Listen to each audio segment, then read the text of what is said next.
ஒருத்தராவது அவங்களோட குழந்தைகளையோ அல்லது அவங்களோட பேரன் பேத்திகளையோ எங்க பள்ளியில சேர்ந்து படிக்க வைக்கிறாங்களா?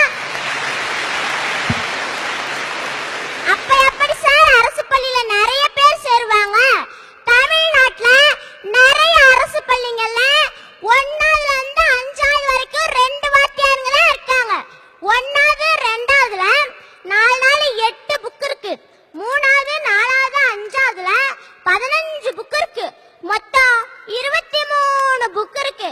2 வாத்தியாருங்க மட்டும் 23 புக்ல உள்ள பாடங்களை எப்படி சார் நடத்துவாங்க? அதுலயும் ஒரு வாத்தியார் லீவ் எடுத்துட்டா ஒரே ஒரு வாத்தியார் தான் இருப்பாரு. தனியார் பள்ளியில பசங்க குறைவாவே இருந்தாலும் 5 வகுப்புக்கு 5 வாத்தியாருங்க இருக்காங்க. இத பாக்குற பொதுமக்கள் அவங்களோட குழந்தைங்களை தனியார் பள்ளியில சேர்க்கறாங்க. அரசு பள்ளியில மாணவர் எண்ணிக்கை குறையிறதுக்கு இதுதான் முக்கிய காரணம். 1ஆவதுல இருந்து 5ஆவது வரைக்கும் உள்ள எல்லா பாடங்களையும் 2 ஆசிரியர்கள் நடத்துற பள்ளியில படிக்கிற எங்களுக்கும் 5 பாடங்களை 5 ஆசிரியர்கள் நடத்துற பள்ளியில படிக்கிற மாணவனுக்கும் ஒரே பரீட்சை. இங்க ஆரம்பிக்கிற ஏற்றத்தாழ்வு எங்களோட வாழ்நாள் முழுவதும் நீடிக்குது சார். அரசு பள்ளிகள்ல தான் இலவச சத்துணவு போடுறாங்க சார். அருமையான திட்டம். ஆனா அதுல ஒரே ஒரு குறைதான். அது என்னன்னா அரிசி. என்ன மாதிரி சின்ன குழந்தைங்களுக்கு வயிறு சீக்கிரம் செரிக்காது. எல்லாரும் அவங்க குழந்தைங்களுக்கு கடை அரிசி பொன்னி அரிசின்னு நல்ல அரிசி தான் வாங்குவாங்க. அந்த அரிசி சோறு தான் சாஃப்டா இருக்கும், நல்லா செரிக்கும். நான் கோயில் திருவிழா கல்யாண வீடுங்கள தான் பொன்னி அரிசி சோறை சாப்பிட்டுருக்கேன். அரசு என்ன பண்ணணும்னா எங்களுக்கு போடுற ஒரு வேளை சோற பொன்னி அரிசி சோறை போட்டா நல்லா இருக்கும். சரி, பொன்னியின் செல்வியிடத்தில் சொல்லி வைப்போம். எங்க அக்கா ஒரு கவர்மெண்ட் ஸ்கூல்ல 12வது படிக்குது. அது எப்போதுமே ஸ்கூலுக்கு போகும்போது தண்ணியும் குடிக்காது, தண்ணி பாட்டில் எடுத்துட்டு போகாது. நான் ஏன்க்கா நீ காலையில தண்ணியும் குடிக்க மாட்டேங்கிற, தண்ணி பாட்டிலும் எடுத்துட்டு போக மாட்டேங்கிறன்னு கேட்டேன். அதுக்கு எங்க அக்கா, நான் மட்டும் இல்ல எங்க ஸ்கூல்ல படிக்கிற நிறைய பிள்ளைங்க இந்த மாதிரி தான் வராங்க. ஏன்னா எனக்கு ஸ்கூல்ல போய் 1 பாத்ரூம்ல வந்தா எங்க ஸ்கூல்ல உள்ள பாத்ரூம்க்கு போகவே முடியாது. அப்படியே போனாலும் சாப்பிட முடியாது. 1 பாத்ரூம்ல வந்தா நானும் என் ஃப்ரெண்ட்ஸுங்களும் அடக்கி வச்சுட்டே வருவோம். இங்க உட்கார்ந்துருக்கவங்கள தைரியம் உள்ளவங்க, துணிச்சல் உள்ளவங்க, செல்வாக்கு உள்ளவங்க உங்க ஊர்ல உள்ள பெரிய அரசு பள்ளிகளுக்கு போய் அங்க உள்ள பாத்ரூம்களை பாருங்க. நான் சொல்றது உங்களுக்கு புரியும். இதுதான் சார் இன்றைய அரசு பள்ளிகளின் நிலைமை. அதுவும் இந்த கவர்மெண்ட்ல வேலை செய்யற வாத்தியாங்களே அவங்களோட குழந்தைங்களை கவர்மெண்ட் ஸ்கூல்ல சேர்க்கறது இல்ல.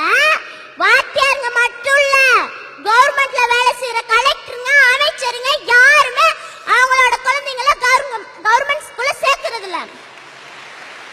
வேலை மட்டும் கவர்மெண்ட் வேலை வேணும், ஆனா அவங்க குழந்தைங்களை பிரைவேட் ஸ்கூல்ல படிக்கணும். இது என்ன சார் நியாயம்? கவர்மெண்ட் ஸ்கூல்ல வேலை செய்யற எல்லாருமே அவங்களோட குழந்தைங்களே கவர்மெண்ட் ஸ்கூல்ல தான் சேர்க்கணும்னு சட்டம் பண்ணணும் சார். அப்பதான் அரசு பள்ளிகளோட தரம் உயரும். இன்னொன்னு என்னன்னா, தனியார் பள்ளியில 1ஆவதுல இருந்து 12வது வரைக்கும் படிக்கிறவங்களுக்கு MBBS BE ல படிக்க சீட்டு கொடுக்க கூடாது. 1ஆவதுல இருந்து 12வது வரைக்கும் பணத்தை கொட்டி படிக்க வைக்கிறாங்க தானே, MBBS BE லயும் பணத்தை கொட்டி படிக்க வைக்க வேண்டியானே. இதுக்கு மட்டும் கவர்மெண்ட் காலேஜ் கேக்குதோ? அரசு பள்ளியில படிக்கிறவங்க என்ன இலச்சவாயின்னு நினைச்சீங்களா? யோசிங்க. அடி கீர்த்திகா, யோசிங்க, நல்லா யோசிங்க. மொத்தத்தில் நமது அரசு தனியார் பள்ளிகள் மூலமாகவும் அரசு பள்ளிகள் மூலமாகவும் கல்வியை அளிக்கிறது. தனியார் பள்ளிகளில் பணம் கட்டி படிக்கிறார்கள், அரசு பள்ளிகளில் இலவசமாக படிக்கிறார்கள். 12ஆம் வகுப்பிற்கு பிறகு பாருங்கள், அரசு மருத்துவக் கல்லூரி, அரசு பொறியியல் கல்லூரிகளில் தனியார் பள்ளிகளில் பணம் கட்டி படித்தவர்கள் இலவசமாக படிக்கிறார்கள். அரசு பள்ளிகளில் இலவசமாக படித்தவர்கள் தனியார் கல்லூரிகளில் பணம் கட்டி படிக்கிறார்கள். இல்லை என்றால் திருப்பூரிலும் சென்னை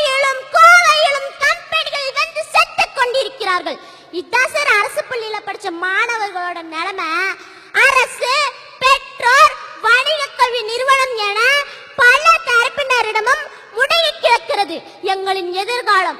பாடங்கள் வகுப்பறையின் 4 சுவர்களுக்கிடையே மனப்பாடம் செய்வதற்கு அல்ல, வாழ்க்கையை வாழ கற்றுக் கொடுப்பதை கல்வி. எங்களின் அனைத்து வகையான திறமைகளையும் வளர்ப்பதை கல்வி. ஏழை பணக்காரர் என்கிற பாகுபாட்டை ஒழித்து ஜனநாயக சமுதாயத்தை உருவாக்குவதுதான் கல்வி. கல்வியின் பண்பும் பயனும் இதுதான். இந்த லட்சியங்களை அடைவதற்கு அனைத்து பள்ளிகளையும் அரசே ஏற்று நடத்தினால் கல்வியில் ஒரு சிறந்த நாடு உருவாகும்.